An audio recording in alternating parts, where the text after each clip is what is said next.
ఇక్షుశాలియవశస్య ఫలాఢ్యై పారిజాతరుశోభితమూలే స్వర్ణరత్నమణిమంటపమధ్యే చింతయేద్ సకలలోకధరిత్రీం శ్యామాం విచిత్రాం నవరత్నభూషితాం చతుర్భుజాం తుంగపయోధరాన్వితాం ఇందీవరాక్షీం నవశాలిమంజరీం సుకందధానాం శరణం భజామహే అని మనం విష్ణుపత్ని నమస్భ్యం పాదస్పర్శం క్షమస్వ అంటే మంత్రాన్ని మనకి తీసుకొచ్చి ఒక శ్లోకంలో పెట్టి అందరం మంత్రం చదివే అవకాశం లేదు. పైగా పొద్దున్నే మంత్రం చదివే అవకాశం నీకు స్నానం చేయకుండా ఎట్లా వస్తుంది? స్నానం చేసి కాస్త బొట్టు పెట్టుకుని దేవుడి దగ్గర కూర్చొని ఓ మంత్రం చదవండి. అదే మా బోర్డులు చదివినా ఈ బోర్డులు చదివినా మంత్రం చదవడానికి ఒక స్థాయి ఉంది కదా, ఒక స్థానం ఉంది కదా. మరి అటువంటిది పొద్దున్నే లేవంగానే ముందు మంత్రం చెప్పాలి. అంటే మంత్రార్థపూర్వకమైనటువంటి ఒక విశేషాన్ని అక్కడ మనము స్మరించాలి. అన్నప్పుడు విష్ణుపత్ని నమస్తుభ్యం పాదస్పర్శం చేసి నీవు విష్ణుపత్నివి, నా కాళ్ళు కింద పెడుతున్నాను అంటే అప్పటిదాకా ఎక్కడ పెట్టాడు వీడు? కాళ్ళు కింద పెడుతున్నాడు. అంతకుముందు ఎక్కడ పెట్టాడు? మంచం మీద పెట్టాడు. మంచం ఎక్కడుంది? భూమి మీదే ఉందిగా. ఏమండి, భూమి మీదే ఉంది కదా. ఆ భూమి మీద మనం పడుకున్నాం కదా. మంచం అనేది ఆస్తరణం ఉంది తప్ప, ఉపస్తరణం ఉంది తప్ప, కానీ మనం ఉన్నది భూమి మీదే. దాని నుంచి కాళ్ళు కింద పెడుతున్నాం అంటే అక్కడికక్కడే క్షమస్వమే, క్షమించు అని ప్రారంభిస్తాం. అట్లా ఇక్కడ కూడా ధర్మో విశ్వస్య జగతః ప్రతిష్ఠ. ఏమండి, ధర్మము ఈ విశ్వస్య రక్షకో ధర్మ, ఈ విశ్వాన్ని రక్షించేటువంటిది ధర్మము. ఏమండి, విశ్వస్య రక్షకో ధర్మ, ధర్మే సర్వం ప్రతిష్ఠితం. ఈ సమస్తము కూడా ధర్మమునందే ప్రతిష్ఠితమై ఉన్నది. ధర్మరక్ష జనై కార్య. బాగుందండి, విశ్వం అంతా ధర్మంలో ప్రతిష్ఠితమై ఉంది, మా పని ఏమిటి అడుగుతాడు ఎవడన్నా మహానుభావుడుకు. ఇలాంటి మా విశ్వనాథరాజు గారు అడుగుతాడు, నన్ను ఏం చేయమంటారు అన్నారనుకోండి, ధర్మే సర్వం ప్రతిష్ఠ ధర్మరక్ష జనై. మీ పని ఏమిటో తెలుసా? ధర్మాన్ని మీరు రక్షించండి అని చెప్పి. ఏమండి, ధర్మాన్ని మీరు రక్షించండి. ఇప్పుడు వారు రక్షించినా మనం రక్షించినా ధర్మాన్ని రక్షించాలి. ఎవరి ధర్మం వాళ్ళు రక్షించాలి కదా. ఒక స్త్రీ ఉంది తల్లిగా, ధర్మపత్నిగా, కోడలికి అత్తగారుగా, ఏమండి ఇంకా ఇంకా అనేక బాంధవ్యాలతోటి ఒక స్త్రీ ఇంట్లో ఎన్ని ధర్మాలు రక్షిస్తుందో చెప్పండి. ఒక పక్కన పిల్లగాళ్ళు వేస్తే వాడి తల్లిగా, ఒకప్పుడు భర్త గారు బయటికి వెళ్ళిపోవాలి అర్జెంటుగా, ఆయనకి ఏదో క్యారేజ్ ఇవ్వాలి, ఏదో సిద్ధం చేయాలి, అక్కడ భార్యగా. ఏమండి, ఇంట్లో పని మనిషి ఎవరైనా వస్తే రాజ్ఞి, ఇంట్లో సమ్రాజ్ఞిగా. ఏమండి, ఇన్ని రకాల పాత్రలు వహించి ధర్మాన్ని కాపాడుకుంటూ తన ఇంట్లో ఓ గృహస్థాశ్రమంలో ధర్మపత్నిగా ఆమె ధర్మాన్ని నిర్వర్తిస్తుంది. తెలిసిందా? అట్లాగే భర్త పురుషుడు. కాబట్టి ఇక్కడ ఏం చెప్తున్నారంటే విశ్వస్య రక్షకో ధర్మ, ధర్మే సర్వం ప్రతిష్ఠితం, ధర్మరక్ష జనై కార్య. మానవుల యొక్క కర్తవ్యం ఏమిటి ఇప్పుడు ఇక్కడ అంటే ధర్మాన్ని రక్షించడము. ఏమండి, ధర్మో రక్షతి రక్షిత అని చెప్పి, అలాంటి నీవు ధర్మాన్ని రక్షించు అడుగు సంకోచి. ధర్మాన్ని నువ్వు రక్షిస్తే ధర్మం నిన్ను రక్షిస్తుంది అని చెప్పాడు. ఏమండి, ధర్మాన్ని మనం రక్షిస్తాడు అంటాడు ఇక్కడ. అంటే ఇది విషయం మానేసి సోమరేనమాట. ధర్మాన్ని మనం రక్షించండి, మనం రక్షించేదే ధర్మం అయితే మన్నేం రక్షించిందంటాడు. మన రక్షించవలసింది ధర్మమే అయినప్పుడు మనం దాన్ని రక్షించడం ఏమిటంటాడు. ఏమండి, ఒక నువ్వు ఉత్తరం వేసి దాన్ని నీళ్లు పోసి చిన్న మొక్క మొలిస్తే దానికి రక్షణ ఇచ్చి కంచె వేసి ఆ నీళ్లు పోస్తూ ఉంటే అది వృక్షం అయిన తర్వాత అప్పుడు అది నేను రక్షిస్తుంది. అసలు మొక్క వేయవా, దాన్ని కంచె కట్టవా? ఏమండి, అసలేమీ లేకుండా ఆ వృక్షం పండు కావాలని ఎక్కడి నుంచి వస్తుంది నీకు? కాబట్టి ధర్మం అనేటువంటి ఒక బీజాన్ని నువ్వు నాటు. ఏమండి, నీ పూర్వులు ఎంత తపస్సు చేశారు వాళ్ళు. తపసా దేవా దేవతామగ్రహాయన్ తపసరుషయస్పరంబ విందన్ అన్నారు. తపస్సుని గురించి చెప్తూ మనకి నిత్యంలో కూడా మహానుభావులైనటువంటి మహర్షులు వారి ఎంత అనుగ్రహ బుద్ధి, ఎంత వాత్సల్యము మన పట్ల. ఏమండి, వీళ్ళు వేదం చదవలేరు, అల్పాయుష అల్పమేధాశ్చ. వ్యాసభగవాన్ అంటారు చోట రాబోయేటువంటిది మహాకలి వస్తుంది. పూర్వయుగంలో వాళ్ళు 1000 సంవత్సరాలు జీవించారండి. రామో రాజ్యం ప్రశాసతే అంటారు రామాయణంలో. దశవర్ష సహస్రాణి దశవర్ష శతానిజ. ఏమండి 11,000 సంవత్సరాలు రామచంద్రుడు రాజ్యాన్ని పరిపాలించాడని రాశారు వాల్మీకి మహర్షి. 11,000 సంవత్సరాలు రాజ్యం పరిపాలించారు అంటే ఆయన ఎన్నేళ్ళు జీవించారు? దాని పూర్వోత్తరంగాలు ఎన్నున్నాయి చెప్పండి. కాబట్టి అంటే అంతకుముందు దశరథ మహారాజు గారు 60,000 సంవత్సరాలు అని చెప్పారు అక్కడ. అంటే ఆ కాలం నాటి రాజులు కృతయుగంలో, త్రేతాయుగంలో, ద్వాపర యుగంలో వాళ్ళు ఎంతెంత కాలం జీవించారు నిజంగా. మన కాలం దగ్గరికి, భారత కాలం దగ్గరికి వచ్చేటప్పటికీ భీష్మ మహారాజు గారు 400 సంవత్సరాలు జీవించినట్లుగా. 400 అసలు. అంటే ఆ కాలంలో వాళ్ళ ఆయుర్దాయం ఎంత గొప్పది, ఎందుకైంది ఎలాగా అని విచారణ చేస్తే యోగ సాధన వల్ల అని చెప్పారు. చూడండి, యోగ సాధన మనకి తపస్సు చేసేటువంటి వానికి ఆయుర్దాయం పెరిగిందండి అన్న. ఎక్కడో గుహల్లో ఉండేటువంటి వాళ్ళు ఈ మధ్యకాలంలో 200 ఏళ్ళు ఉన్నాయండి ఆయనకి, 300 ఏళ్ళు ఉన్నాయని నేను చెప్తున్నారు కదా. ఈ మధ్యకాలంలో బయటకు వచ్చినటువంటి విషయాలు మనతో పుట్టినటువంటి, మనకంటే ముందు పుట్టిన వాళ్ళు యుగాల వెనకాల కూడా ఏం కాదు. ఎలా వచ్చింది అక్కడి నుంచి అవకాశం అంటే దానికి రహస్యం చెప్పారు. మనకు గురువులు ఏం చెప్పారు? ఆయుర్దాయాన్ని పెంచుకునే విధానము ఏమి రోజు నువ్వు ఇది కాదయా, అసలు దానికోసం ప్రత్యేకంగా నువ్వేమి ఆరాటపడద్దు. రోజు కూడా మీరు చెప్పినట్టుగా ప్రాణాయామం చేయి. మనకి ప్రాణాయామం నిత్యకృత్య దైనందినంలో ఒక అంశం. యమ నియమ ఆసన ప్రాణాయామ ప్రత్యాహార ధారణ ధ్యాన సమాధి, ఇవి అష్టాంగ యోగములు. ఏమండి ఈ మధ్యకాలంలో యోగా క్లాసులు, యోగా డేస్ చేస్తూ ఇవన్నీ ఏమిటి ఆసనాలు వేస్తున్నారు అంతే.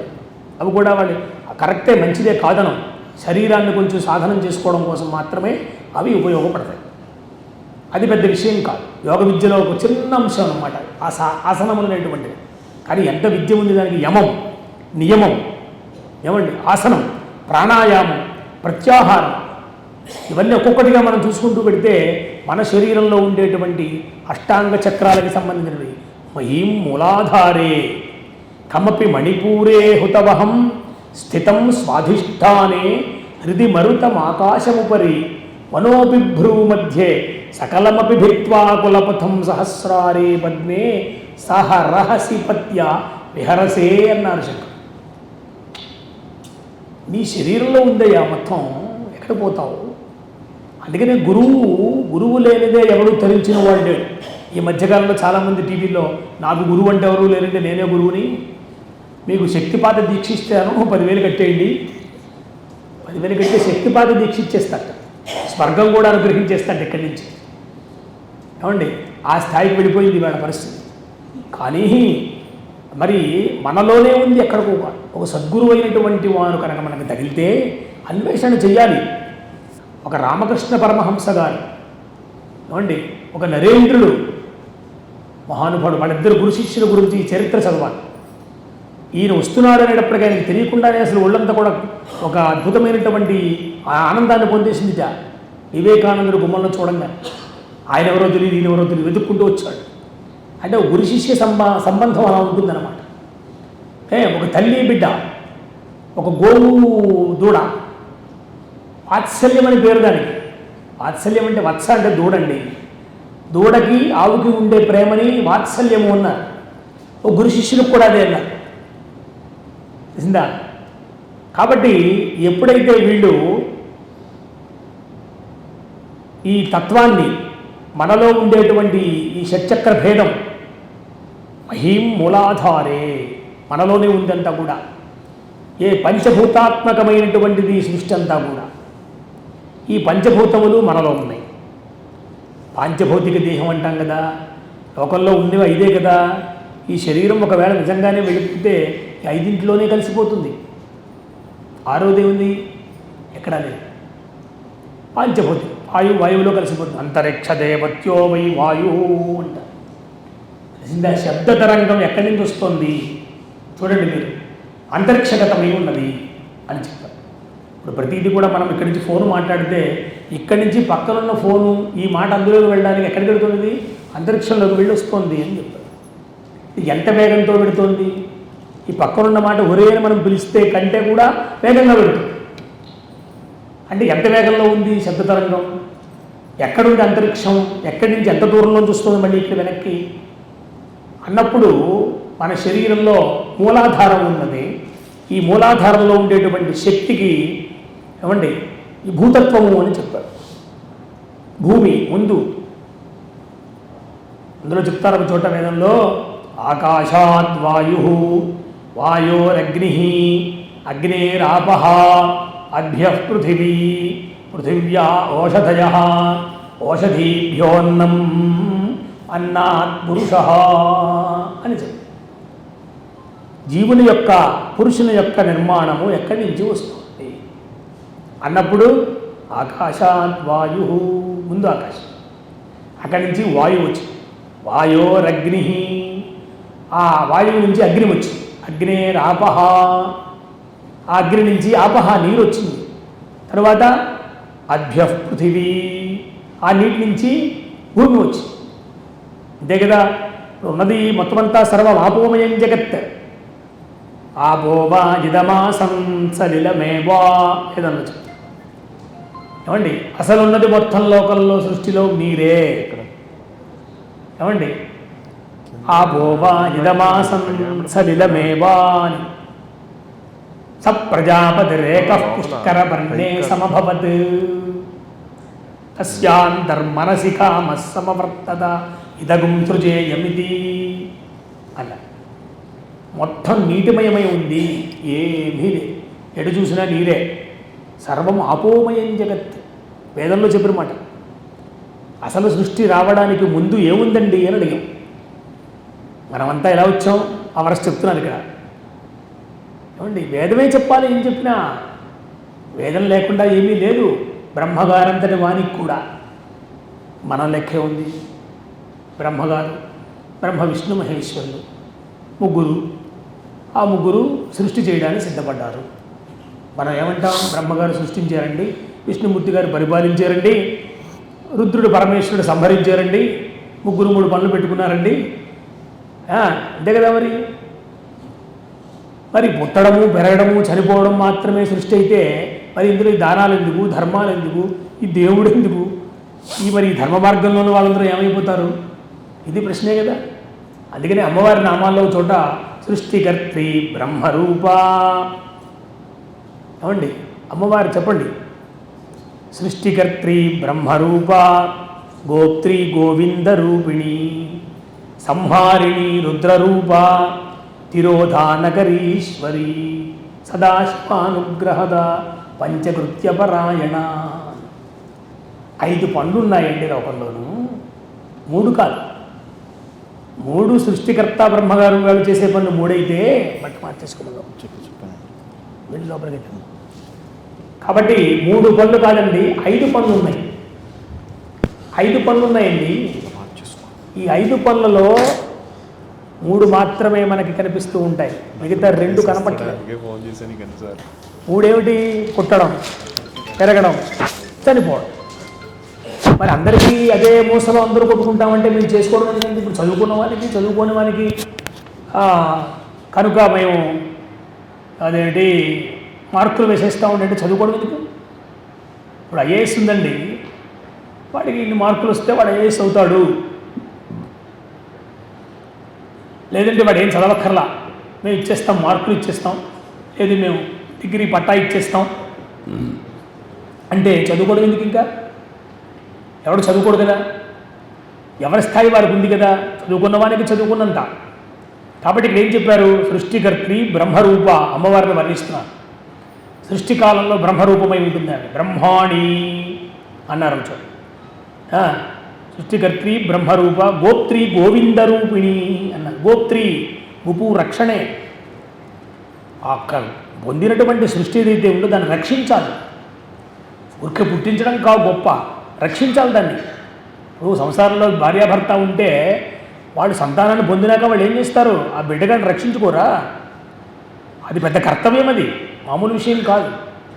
కాబట్టి గోప్త్రి గోవింద రూపిణి, సంహారిణి రుద్రరూప.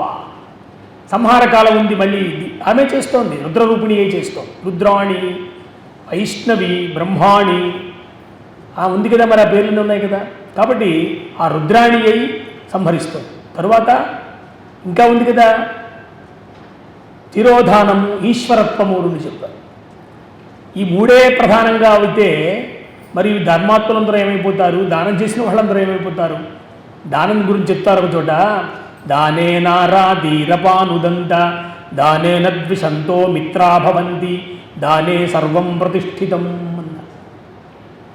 దానం అనేటువంటి ఒక లక్షణం వల్ల అరాధీహి అపానుదంత, ఎవరైతే శత్రువులు ఉంటారో వాళ్ళందరూ మిత్రులైపోతారని చెప్పి. శివ చక్రవర్తి ఉన్నాడు, రంతిదేవుడు ఉన్నాడు చూడండి చరిత్రలో. ఏమండి, హరిశ్చంద్రుడు ఇందాక సత్యం గురించి చేస్తే వీరు దానం గురించి వ్యవహారం చేశారు. తనకుండేటువంటి సర్వస్వాన్ని కూడా విశ్వజిద్యాగం చేస్తాడు ఒక మహానుభావుడు. ఏమండి, విశ్వజిద్యాగం అంటే తన సామ్రాజ్యంలో ఉండేటువంటి సమస్తాన్ని దానం చేసేసాడు. చూడండి మహారాజులు ఎలా ఉండేవారు పూర్వం. దానం అంటే ఎంత గొప్పతో చెప్తున్నాను మీకు. ఏదైనా ఒక మన లక్షణము, ఒక మంచి లక్షణాన్ని అలవరుచుకోవాలి తప్ప ఆ లక్షణాన్ని కొనసాగించుకోవడానికి భగవంతుడు కూడా మనకి అనుగ్రహాన్ని ఇస్తాట. తెలిసిందా? నేను నిత్యము కూడా ఇంతమందికి అన్నదానం చేస్తాను అని చెప్పేసి ఎవడైనా కనుక ముందుకొచ్చి చేస్తూ ఉంటే వాడు నిజంగానే వాడికి అన్నదానం చేసేటువంటి అనుగ్రహాన్ని ఈశ్వరుడు ఇస్తాడు. నిస్వార్థంగా చెయ్యాలి. తెలిసిందా? విశ్వజిద్యాగం చేసి మొత్తం సర్వస్వాన్ని దానం చేసేస్తే అప్పుడు కౌచుడనేటువంటి ఒక శిష్యుడు వస్తే దానం కోసమని వాడి దగ్గర ఏమీ లేదు. మహారాజు గారు మట్టి పాత్రలు పెట్టుకుని ఆయన జీవనం చేస్తున్నాడు, అన్ని దానం చేసేసి. వాడి చరిత్రను చూడండి, అసలు సర్వస్వం దానం చేసేసాడు. ఇంట్లో తను వాడుకునే పాత్రలు మట్టి పాత్రలు. అక్కడికి వచ్చాడు మహానుభావుడు, నాకు ఏమైనా ఇప్పించండి, నా లడ్డు వాడేవాడు వస్తే, అరే అన్ని దానం చేసేసామే, ఇప్పుడు ఈ బ్రాహ్మణుడు వచ్చాడే అని చూడండి. దానంలో ఉండేటువంటి గొప్పతనం ఎటువంటి గొప్ప. ఏం చేయాలి ఈయనకి? మనం మహారాజుని అందరికీ దానం చేసేసాను, ఎవరేం కావాలంటే ఇస్తానని ప్రకటించాను. పైగా ఇప్పుడు ఈయన వచ్చాడు, అంత అయిపోయిన తర్వాత నా దగ్గర ఏం లేదని చెప్పలేకనే అని ఆయన ఏం చేశాడు తెలుసా? ఒక బాణం తీసి దానికి ఒక లేఖ రాసి ఇంద్రుడి మీదకి వేశాడు. వేస్తే ఇంద్రసభలోకి వెళ్ళిపోతే కుబేరుడు ఉన్నాడు అక్కడ. ఏమిటి లెటర్ ఏమిటో చూస్తే, నేను విశ్వజిద్యాగం చేసి సిద్ధమై కూర్చున్నాను, దీక్షితుడినై ఉన్నాను అంటున్నాడు. దీక్షితుడు రాయలే, నేను బద్ధ కంకణున్నై ఉన్నాను, ఎవరేమిస్తే అది దానం ఇస్తానని మాట ఇచ్చి అన్ని ఇచ్చేసాడు. అయిపోయింది, ఏం లేదు ఇక్కడ. అయినా సరే ఆయనలో ఆ గొప్పతనం చూడండి. ఆ వీర్యవత్తరం భవతి అన్నట్టుగా తనలో శౌర్యం, పరాక్రమం అంత గొప్పతనం అన్నమాట. మహారాజు కదా, ఎవరికి లొంగడు, సమస్యలే. ధర్మదేవత వచ్చి అక్కడ నుంచుందే వేళ. ఏమిటి లెటర్ని చూస్తే, అయ్యా భూలోకం మీద వచ్చిందండి ఈ లెటరు. అందుకనే దాంట్లో చెప్పారు కదా, ఆ సముద్రక్షితీశానాం అనాకరథవర్త్మనాం అని చెప్పారు. వాళ్ళు రథం బయలుదేరితే మహారాజులది ఎక్కడ దాకా పెడుతుందండి? స్వర్గానికి వెళ్ళేది రథం. ఏమండి, ఎక్కడైనా ఉందా? మన మామూలు రోడ్లే మనకి సవ్యంగా లేవే. ఆ మహారాజుల యొక్క రథం బయలుదేరితే, అవసరమైతే వర్షం కురవాలి, వాళ్ళ మా దేశమంతా క్షామంతో ఉంది, నేను వస్తున్నాను అని చెప్పాను వార్త పంపేవాట మహారాజు గారు. దశరథ మహారాజు పూర్వులు రఘు మహారాజు గారు పంపితే గడగడలాడిపోయేవట ఇంద్రుడంతటి వాడు. పోయి రథం వచ్చేస్తుందిరా బాబు అని వాళ్ళ సహాయానికి వచ్చేవట. దేవయుద్ధానికి కూడా, దేవతలు చేసే యుద్ధానికి మహారాజులు సహాయంగా వెళ్ళేవారని చెప్పారు. అంటే వాళ్ళ యొక్క స్వరూప స్వభావాలు, వారి తపశ్శక్తి ఎంత గొప్పది, వారి దానధర్మశీలత ఎంత గొప్పది. ఏమండి, ఆ లెటర్ ఏమిటో చూశారు. చూస్తే ఎక్కడి నుంచి వచ్చింది? భూలోకంలో నుంచి వచ్చింది అన్నాడు. ఏమిటి విషయం వినండి చెప్పండి. అంటే విశ్వజిద్యాగం చేస్తారని ఆయన కంగణబద్ధుడేట. ఆయనకి ఇప్పుడు సంపద కావాలి అంటే ఇంద్రుడు గడగడలాడిపోతూ అభివర్షించండి అన్నట్టు.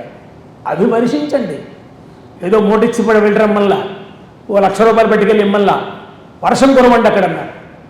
అంటే మొత్తం అంతా అక్కడ బంగారపు రాశులు వచ్చి పడిపోయింది ఆ రాజుగారి దగ్గర గుమ్మల్లో. బ్రాహ్మడు అక్కడే ఉన్నాడు. ఈ రాజుగారు అంటారు, అయ్యా మీకోసం మేము ఏర్పాటు చేసాం, మీరు పట్టుకెళ్ళండి అన్నాడు. ఆ బ్రాహ్మణుడు ఆయన అంటాడు, ఇదంతా నేనేం చేసుకోను, నేను అడిగింది ఎంత? 1,00,000 వరహాలు అడిగాను.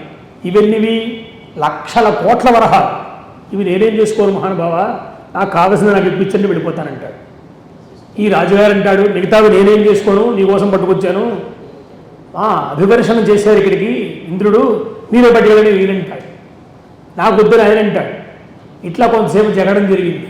ఈ చిత్రానందరిని ప్రేమించి వాళ్ళు చూస్తున్నారు అంతరిక్షంలోంచి దేవతలు. ఓహో ఏమి ధర్మం రా, నాకు వద్దని ఈయన అంటున్నాడు, పట్టుకు పొమ్మని ఆయన అంటున్నాడు.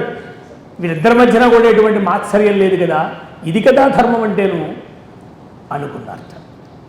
ఏమండి అలా కాబట్టి ఇక్కడ ధర్మో విశ్వస్య జగతః ప్రతిష్ఠ లోకే ధర్మిష్ఠం ప్రజా ఉపసర్పంతి అని చెప్పి, ఎవరైతే ధర్మాత్ముడై ఉంటాడో, ఎవడు ధర్మం గురించి తాపత్రయపడుతూ ఉంటాడో అటువంటి ధర్మాత్ముని ప్రజా ఉపసర్పంతి